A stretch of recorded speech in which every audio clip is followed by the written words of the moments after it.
Hello dear students, कैसे हैं आप सभी। आज हम कुछ बात करेंगे जो पढ़ाई से थोड़ी सी अलग रहेगी, बट काम की जरूर रहेगी। तो सिंपली कुछ कमेंट्स आ रहे थे मेरे पास, तो मैंने सोचा उनको पढ़ा, मैंने थोड़ा ऑब्जर्व किया बातों को, और मेरे एक्सपीरियंस से मैं तुम्हारे साथ ये बातें शेयर करने वाला हूँ। देखो भाई साहब, बातें जो हैं वो ये ज़रूरी नहीं है कि हर बच्चे पे एक साथ लागू हो जाएंगी, डिफरेंट डिफरेंट स्टूडेंट्स पे अप्लाई होती है। बट मैं कोशिश कर रहा हूँ कि एक ये जो बात है सभी बच्चे इस बात को बड़े ध्यान से सुने और अप्लाई करें, तुम्हें रिजल्ट जरूर मिलेगा।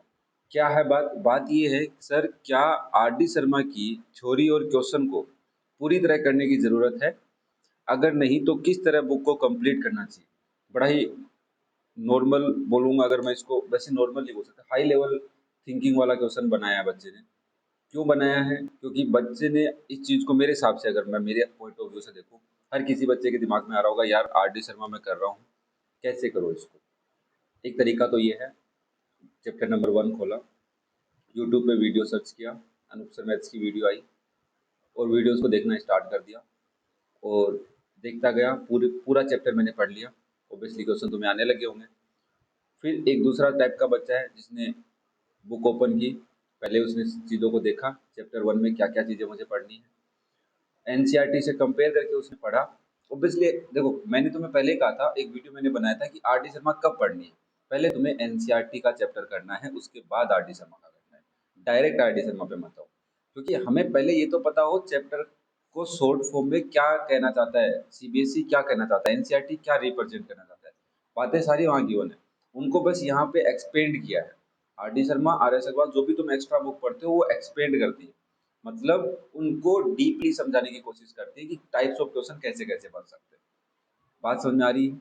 थोड़ा सा मैं वीडियो थोड़ा सा बड़ा कर लेता हूँ अपने आप को, ताकि तुम्हें, मेनली मेरा फोकस आज तुम्हारे ऊपर ही है कि तुम्हें करना क्या है।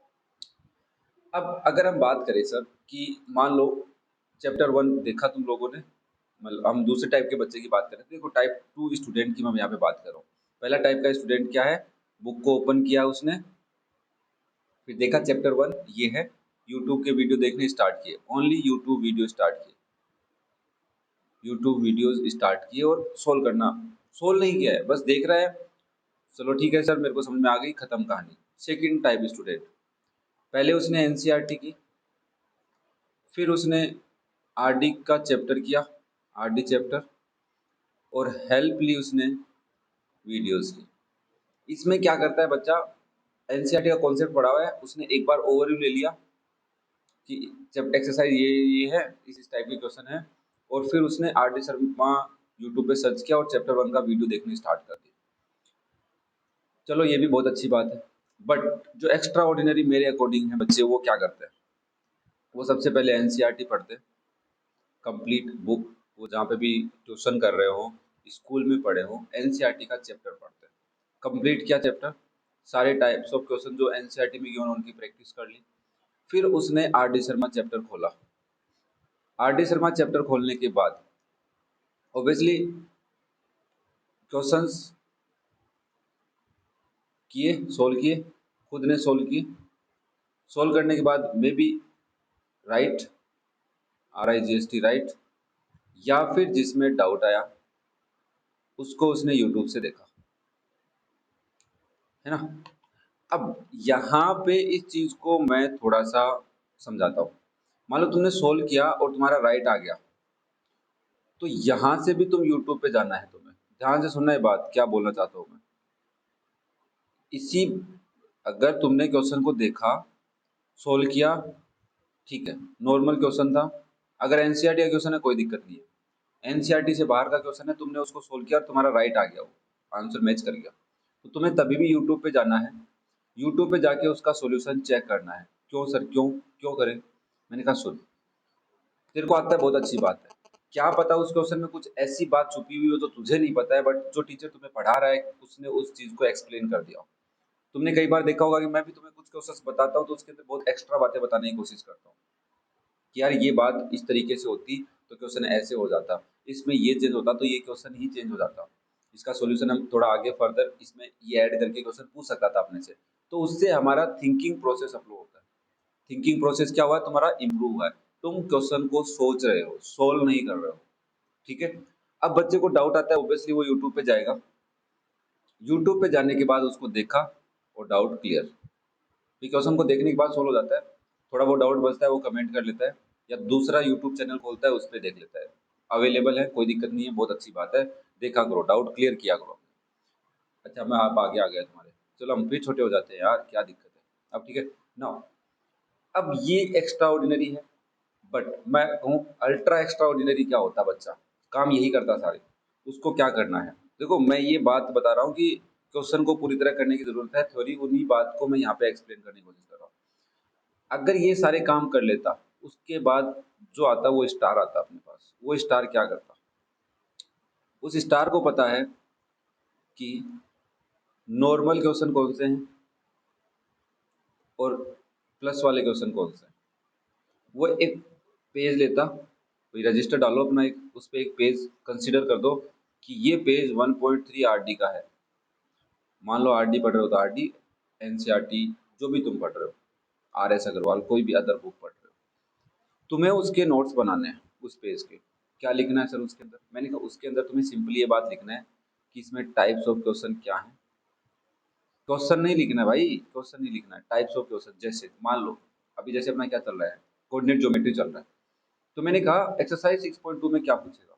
डिस्टेंस का फॉर्मूला है, डिस्टेंस पूछ रहा है, डिस्टेंस में ज्योमेट्री घुस गई है, ज्योमेट्री में कैसे क्वेश्चन बन रहे हैं उनका मैंने एक शॉर्ट बनाया कि पैरेललोग्राम प्रूव करवाएगा, ये प्रूव करवाएगा। तुमने एक राउंड बनाया, माइंड मैप बनाते हो वैसे। अब इससे होगा क्या सर? मान लो तुमने सारा बना लिया, मैं तुम्हें आगे हिंट भी दे दूंगा कि कैसे बनाना है, एक पर्टिकुलर एक्सरसाइज का बना के हम ट्राई करेंगे कि समझें उस चीज को। इससे क्या होगा सर? मैंने कहा जब भी तू मान ले चैप्टर 1 पढ़ लिए तूने, नेक्स्ट स्लाइड पे हम डिस्कस करते हैं। जब तुमने चैप्टर 1 को कंप्लीट किया, ध्यान से सुनना, तो तुम्हें मान लो इसके अंदर 10 पेज बन गए तुम्हारे, कोई क्वेश्चन नहीं है।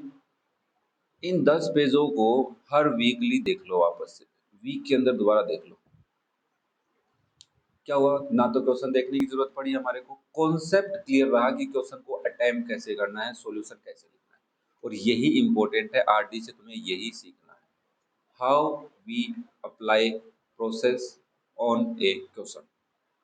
देखो भाई साहब, खाना हम सब खाते हैं, बट उस खाने को पचाना भी आना चाहिए, अदरवाइज हमारी तबीयत खराब हो जाएगी।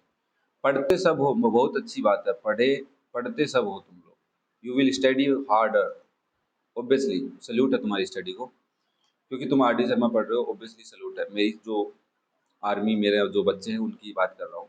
पढ़ते हो तुम लोग आरडी शर्मा, बट क्या तुम्हें लगता है कि जब हम चैप्टर 1 पढ़ते हैं तो चैप्टर 5 में जब पहुंचे तो तुम्हें डाउट होता है चैप्टर 1 में, चैप्टर 2 में किस टाइप के क्वेश्चन थे और कैसे अटेम्प्ट करना है? अचानक कोई क्वेश्चन आता है तो थोड़ा सा सोचना पड़ता है, क्योंकि हमने पढ़ा तो सही, बट उसको पचाया नहीं, इस दिमाग में स्टोर नहीं किया है।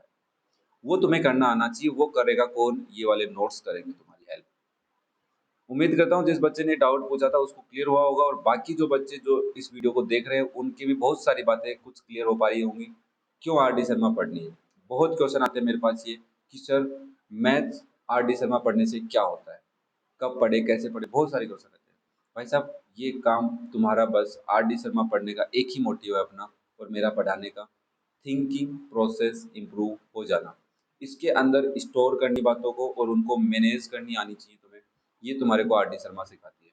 जो भी एनसीईआरटी से अब वो बच्चा पढ़ता है उसका तुम देख लेना कि थिंकिंग प्रोसेस थोड़ा ज़्यादा रहता है, क्वेश्चन को अटेम्प्ट करने का प्रोसेस ज़्यादा रहता है। सैल्यूट है यार तुम सबको, और ऐसे ही तुम पढ़ते रहो। तुम्हें कहीं पर भी अगर हेल्प की रिक्वायरमेंट हो कमेंट कर दिया करो, मैं तुम्हारे लिए ऐसे वीडियो लाता रहूँगा। ऑब्वियसली संडे को मैं इन चीज़ों पे डिस्कस करूँगा, क्योंकि संडे को थोड़ा टाइम रहता है और मैं भी थोड़ा सा फ्री अपने आप को रखता हूँ, क्योंकि देखो 7-6 डेज बहुत अच्छे से वर्क करते हैं, एक दिन घंटा 2 घंटा हमें अपने आप को देना चाहिए, तो मैं एकदम रिलैक्स रहता हूँ। मैं तुम्हारे डाउट्स देखता हूँ, पूरे वीक को मैं ऑब्जर्व करता हूँ कि क्या हमें और अच्छा करना चाहिए तुम्हारे लिए, क्योंकि वो तुम कमेंट करके मुझे बताते रहते हो ना कि कैसे इम्प्रूव करना है। तो कैसी लगी ये बात तुम्हें? ज़्यादा बड़ा नहीं करूँगा, हर बार वीडियो को छोटे छोटे रखेंगे। अब इस बच्चे ने मेरे से 4 क्वेश्चन पूछे थे, मैं बता देता हूँ नेक्स्ट सेकंड क्वेश्चन क्या पूछा है। सर क्या आरडी शर्मा बुक काफ़ी है, और क्या इस बुक से मैथ्स पर पूरी तरह कमांड हो जाएगी? इस बात को मैं नेक्स्ट टॉपिक में कवर करूंगा, कैसे इस बात को हमें समझना है। देखो बातों को समझना है यार, रटी रटाई बातें थोड़ी ना पढ़नी है अपने को। क्यों कर रहे हैं? जैसे मैंने तुम्हें अभी बताया कि पूरी तरह करने की जरूरत है, आर डी शर्मा करनी क्यों है? क्योंकि हमें चीजों को समझना है, चैप्टर में किस टाइप के क्वेश्चन बन सकते हैं, कैसे सोल्व करना है और उनको याद कैसे रखना है। 3 चीजें। आर डी शर्मा बुक में टाइप्स ऑफ क्वेश्चन देखना, काम अपना मेन इंपॉर्टेंट काम क्या है, कॉन्सेप्ट हमें आता है, टाइप्स ऑफ क्वेश्चन देखना है। Second sir, types of question को देखने के बाद उनको पचाना है, मतलब याद रखना है। और इस कॉन्सेप्ट को लंबे समय तक याद कैसे रखना है? देखो, पचाना एक बार पच गया, चैप्टर 2 पढ़ा, चैप्टर 1 भी याद है, चैप्टर 3 पढ़ा, चैप्टर 1 याद है, बट चैप्टर 4 और 5 पढ़ रहे हैं तब चैप्टर 1 थोड़ा धुंधला हो रहा है, इमेज उसकी थोड़ी धुंधली हो रही है तुम्हारे को, तो उसको कवर करना क्या है, हमें नोट्स बनाने पड़ेंगे इस पर्टिकुलर वे से। मैंने बात बहुत से वीडियोस में भी तुम्हें शेयर की थी कि बेटा एक नोट्स बनाना सीखो, इंपॉर्टेंट टॉपिक्स कवर करो उसके अंदर, कि एक्सरसाइज में जो क्वेश्चन तुम्हें हार्ड लग रहा है उसको आर डी शर्मा पे टिक करो कि ये क्वेश्चन मुझे फंसाया था कोई टाइम पे, बट अब इस टाइप के क्वेश्चन में मैं नहीं फंसने वाला, जिससे तुम्हें मोटिवेशन मिलता थोड़ा सा। नेक्स्ट क्वेश्चन था, sir are D Sharma books किस बोर्ड के स्टूडेंट्स के लिए सही है? दोनों को एक ही में कवर करने की कोशिश करेंगे। सर, क्या are D Sharma book Olympiad exam और अदर कॉम्पिटिटिव के लिए हेल्पफुल है? क्लास 9 के लिए इसने पूछा है। बात तो तुम्हारी एकदम सही है, डाउट एकदम प्यारे प्यारे डाउट है। क्या इनसे रिलेटेड तुम्हारे भी कोई डाउट है तो कमेंट करके मुझे बताते रहो, और तुम्हारे दोस्तों को शेयर करना ताकि उनको भी हेल्प मिले। देखो, पढ़ना अलग बात है भाई, खाना सब खाते हैं, किसी की हेल्थ अच्छी होती है, किसी की बुरी होती है, कुछ तो एक्स्ट्रा कर रहा होगा ना वो, जिसकी हेल्थ थोड़ी अच्छी है। भाई हॉस्टल में रहते हो, खाना सब खा रहे हो ना, हॉस्टल का ही खा रहे हो, बट एक बच्चे की हेल्थ अच्छी है, वो मेंटली प्रिपेयर है, वो एग्जाम अच्छे से पढ़ता है, रात को 10 बजे तक भी पढ़ता है, नींद नहीं आती, बट दूसरे बच्चे को नींद आती है। तो एक तो ये है कि उसके गोल अच्छे नहीं, वो अलग बात है, चलो, बट पढ़ना वो चाहता है बट पढ़ नहीं पा रहा, और वो मेहनत कर रहा है, 10 बजे तक पढ़ रहा है, फिर भी याद नहीं रह रहा, एग्जाम में नंबर कम आ रहे हैं। ऐसा तुम्हारे साथ होता होगा कि तुम्हारे साथ वाला पढ़ता है, तुम भी पढ़ते हो, बट उसके अच्छे मार्क्स आ रहे हैं, तुम्हारे नहीं आ रहे। क्यों नहीं आ रहे भाई? क्योंकि कहीं ना कहीं हम छोटी सी छोटी चूक कर रहे हैं। ओके, तो last, thank you for watching the video, love you और have a nice day and best of luck for your future. Bye.